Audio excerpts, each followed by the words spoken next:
केतु की सीरीज़ जो है वो शुरू होगी। यूजुअली बहुत से बार आपने देखा होगा कि केतु ये हाउस में होता है तो क्या होता है, केतु वो हाउस में होता है तो क्या होता है। बट ये जो वीडियो सीरीज़ है इसमें डिस्कशन होगा कि केतु जब डिफरेंट साइंस में होते हैं तो उसका क्या इफेक्ट होता है, उसका मतलब क्या होता है। बहुत इंपॉर्टेंट होता है केतु का placement of course different houses में, बट कौन से साइन में प्रेजेंट है वो भी बहुत ज़्यादा इंपॉर्टेंट होता है। केतु का बेसिक मतलब यही है कि वो इंसान ने पास्ट लाइफ मास्टरी उस पर्टिकुलर एरिया में कर चुके हैं और करंट लाइफ में क्या लेसन्स है जिससे उनको डिटैच होना है। तो सबसे पहले हम देखेंगे केतु इन एरीज साइन। तो एरीज साइन मतलब मेष राशि, ये एक्चुअली फर्स्ट ज़ोडिएक साइन है आउट ऑफ द 12 ज़ोडिएक्स। 12 राशियों में सबसे पहला है।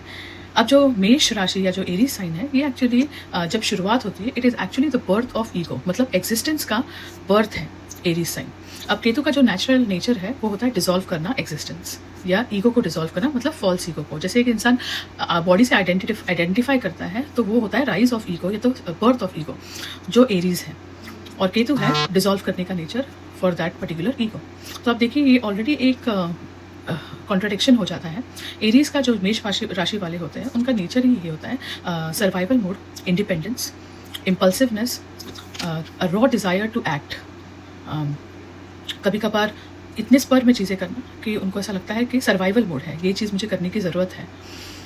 अब जो केतु है जब वो एरी साइन में होता है तो वो इस लाइफ में ये चीज़ सिखाता है कि उस पर्सन को जो भी एक्शंस वो लेना चाहता है वो फाइट मोड में नहीं लेना है, वो सर्वाइवल मोड में नहीं लेना है। वो एक्चुअली आपको एक इमोशनल अवेयरनेस लाना है, ताकि जब वो आपको इमोशनल अवेयरनेस लाते हो और एक्ट करते हो तो उस पर्टिकुलर चीज़ में जिस जहाँ पे भी आप एक्शन डाल रहे हो आपको उसके लॉन्ग टर्म रिजल्ट्स मिले। और दूसरी चीज़ है आपका इंटरेस्ट उसमें काफ़ी हद तक रहेगा। जब आप for the moment out of defensiveness उस पर्टिकुलर एरिया में एक्ट करोगे तो या तो आप लेटर रिग्रेट फील करोगे या आप ओवरवेल्म फील करोगे। केतु इन एरी साइन वाले होते हैं, उन्होंने ये लोग अपने पास्ट लाइफ में सर्वाइवर्स, लोन लीडर्स, वॉरियर्स और फाइटर्स रह चुके हैं। इसलिए कभी भी आप देखोगे जो केतु इन एरी साइन वाले कभी कभार जब एंगर फट से आ जाएगा उनको और फिर वो डिटैच भी हो जाएंगे उस एंगर से, बिकॉज केतु वो एक कॉन्ट्रडिक्शन क्रिएट कर रहा है। और एरीज की साइन जो है, जो मंगल की फर्स्ट राशि है, वो एक्चुअली उस एरीज के नेचर में उसको एक्ट करने के लिए बता रहे हैं। तो आपका learning as Ketu in Aries ये है, first try to have emotional awareness, try to understand the situation, feel करिए पहले और फिर एक्ट कीजिए। और बिकॉज केतु इन एरीज ये लोग डेफिनेटली अपने पास्ट लाइफ में ऐसे फाइटर्स या लोन लीडर्स रह चुके हैं, उनको ये रियलाइज करवाएगा केतु इस लाइफ में कि not every battle is meant for you. आपको सर्वाइवल मोड पे नहीं जीना है, कॉन्फ्लिक्ट ही एक सर्वाइवल का एडिक्शन नहीं है। सो ये सब चीज़ें आपको ध्यान में रखनी है जब आपका केतु इन एरीज में होगा।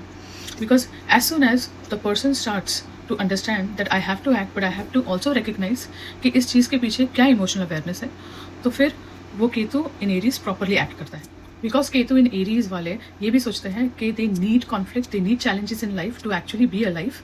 इसकी वजह से वो ज़रूरत से ज़्यादा डिफेंसिव भी हो जाते हैं सिचुएशंस को लेके, लोगों को लेके या कोई भी सर्कमस्टेंसेस को लेके। तो उन्हें ये चीज़ याद रखने की ज़रूरत है, ये लाइफ का लेसन रहेगा इस पर्टिकुलर लाइफ में कि हर एक इंसिडेंट्स के लिए आपको डिफेंसिव होने की ज़रूरत नहीं है, हर एक इंसिडेंट्स के लिए आपको फाइट मोड पे होना ज़रूरी नहीं है, स्ट्रगल की ज़रूरत नहीं है to live and survive in this world. इनकी टेंडेंसी में एक और चीज़ होती है कि वो बहुत ज़्यादा हाइपर इंडिपेंडेंट होते हैं। हर एक चीज़ अलोन करना है, चीज़ों को इंडिपेंडेंटली करना है क्योंकि कोई और करने वाला नहीं है। तो ये सब जो एक्ट रहता है ये बैलेंस करवाता है राहु इन लिब्रा।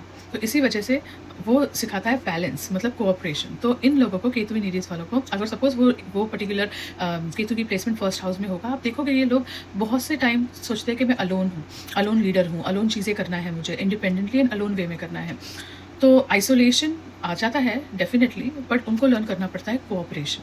और कोऑपरेशन एंड कभी कभार इंडिपेंडेंट होना अच्छी बात है, but it's okay to take some help. It's okay to be dependent little bit.